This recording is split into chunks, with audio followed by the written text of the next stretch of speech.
craftsmanship, ways to boost bilateral trade and tourism. Okay? And when we look at creative arts, we are talking of things or activities that has to do with human strength, energy, creativity, such as sports, dance, music, film, theater, well, of course, fashion. Okay, recently, when I checked the federal government of Nigeria, they are looking at realizing 100 billion from creative arts. And creative art industry has employed 1.4 million Nigerians. And when you look at it, to some people, 1.4 million is huge. The Gambia ambassador will look at it as a very huge numbers.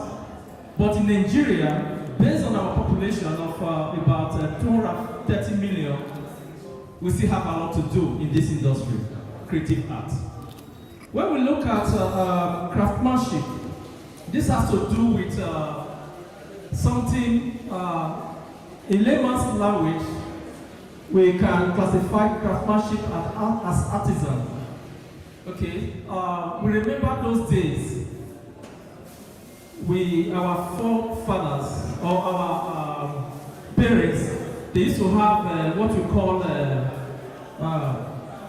wood arts, carving, bronze. You remember Ife and Benin, brass and bronze. We remember our clay pots.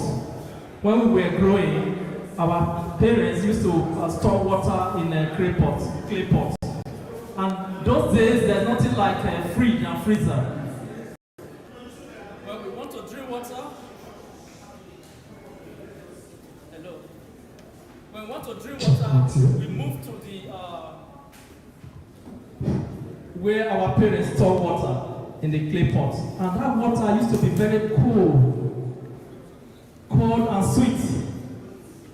But these days we don't have such. We remember the era of leather, calabash, cane weaving, textile, adire, dye adire. So these are work of craftsmanship. Okay, and all these things can be exported, just as we'll be exporting the music, fashion.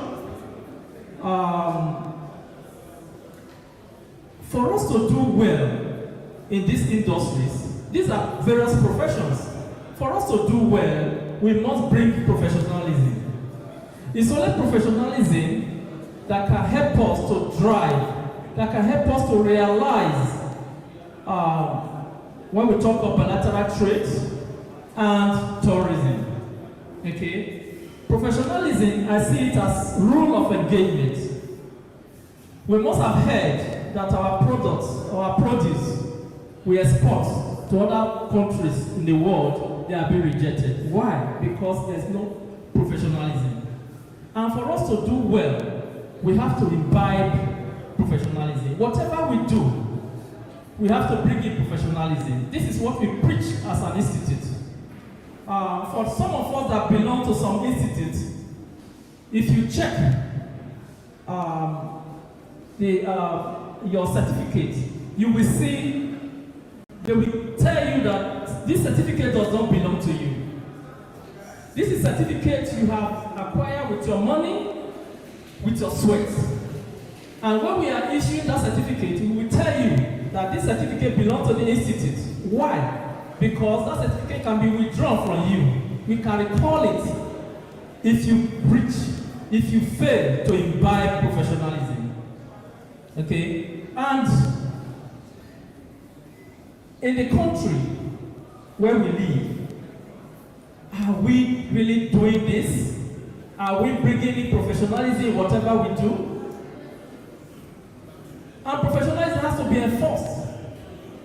That is why I said your certificate can be withdrawn from you, because we have to enforce it. We have to make sure you keep to the rules and regulations. What are the rules? These are set standards. Set standard, ethics, professional ethics. For example, the image of the institute, the image of the organization, the image of someone you represent as a fashion designer. You must make sure the image of Swan is not brought into disrepute. There must be consistency in whatever you do. And for you to talk of bilateral trade and tourism, if there is no consistency, you have failed. Consistency translates to innovation. What you are doing consistently, within a short time, it will translate to innovation. And innovation brings about attraction. Okay, whatever you are doing it well. Your foreign partners, your clients, your customers, wherever they are, they will be attracted to your product. We talk about quality. You must imbibe the quality of your product, of your services. So as somebody, quickly, I want to, the time is not there. Lastly, we want to see how professionalism drive bilateral trade. We say global trust. Professional artisans, creative arts, and organizations gain credibility, attracting international buyers and partners because of trust. Your customer must trust you. Whatever we are doing, if there's no trust, it will not work. You have to bring in trust, bring expansion. Professionalism brings expansion. Innovation brings expansion. It brings strategic alliances. It encourages foreign investors to invest in whatever you are doing because you are doing it well. You have imbibed professionalism. Even in your office, as a professional person in the office, you will not indulge something that will bring bad image to your office, to your company. And for example, the man we so much talked about on the internet, the man from Equatorial Guinea, he is unprofessional. As a professional body, you don't need to indulge in such activities. This is what we preach as an institute. How professionalism enhances tourism, quality experience, reputation building.